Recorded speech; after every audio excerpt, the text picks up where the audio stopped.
پاکستان اور بھارت کے درمیان کشیدگی کے اثرات ایک مرتبہ پھر فلمی صنعت کو متاثر کرنے لگے ہیں۔ پاکستانی فنکاروں کے خلاف بھارتی حکومت کے اقدامات کا سلسلہ اس وقت شروع ہوا جب پاکستانی فنکاروں نے بھارت کی جانب سے پاکستان پر بزدلانہ حملے کی شدید مذمت کی۔ اس کے بعد بھارت میں پہلے پاکستانی اداکاروں کے سوشل میڈیا اکاؤنٹس پر پابندی لگائی گئی، وہیں اب میوزک کمپنیوں نے بھی بھارتی فلموں کے البم سے پاکستانی اداکاروں کی تصویریں ہٹانا شروع کر دی ہیں۔ بھارت سے منہ کی کھانے کے بعد بھارتی فلموں کے کور پیج سے ماہرہ اور ماورا کو ہٹا دیا گیا۔ پاکستانی اداکارہ ماہرہ خان اور ماورا حسین کو بالی ووڈ فلم رئیس اور صنم تیری قسم کے میوزک البم سے ہٹایا گیا ہے۔ بالی ووڈ فلم صنم تیری قسم کے کور پر پیج پر تبدیلی کر کے ماورا حسین کو ہٹا دیا گیا ہے، جس کے بعد کور پیج پر اب صرف ہریش وردھن رائے شامل ہیں۔ اس حوالے سے جب صنم تیری قسم کے پروڈیوسر دیپک مکور سے سوال کیا گیا تو انہوں نے لا علمی کا اظہار کرتے ہوئے کہا کہ مجھ سے نہیں پوچھا گیا، ہماری حکومت جو کہے گی وہ سب کو تسلیم کرنا پڑے گا۔ دوسری جانب شاہ رخ خان اور ماہرہ خان کی فلم رئیس کے اسپوٹیفائی یوٹیوب میوزک البم سے بھی ماہرہ کو ہٹا دیا گیا ہے، جہاں اب صرف شاہ رخ خان نظر آ رہے ہیں۔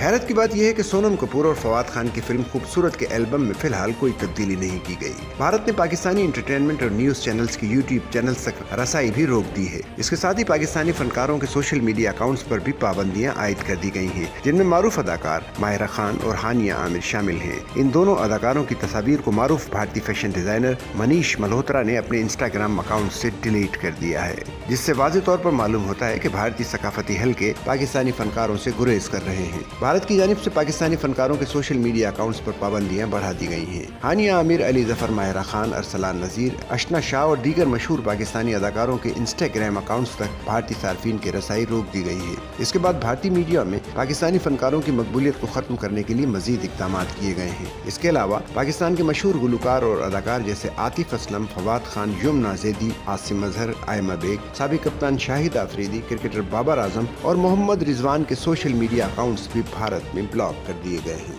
سچل نیوز نیٹ ورک کی ویڈیوز میں خوش آمدید۔ ناظرین، ویڈیو سے متعلق اپنی قیمتی رائے کا اظہار کمنٹ باکس میں ضرور کریں اور چینل کو سبسکرائب کریں۔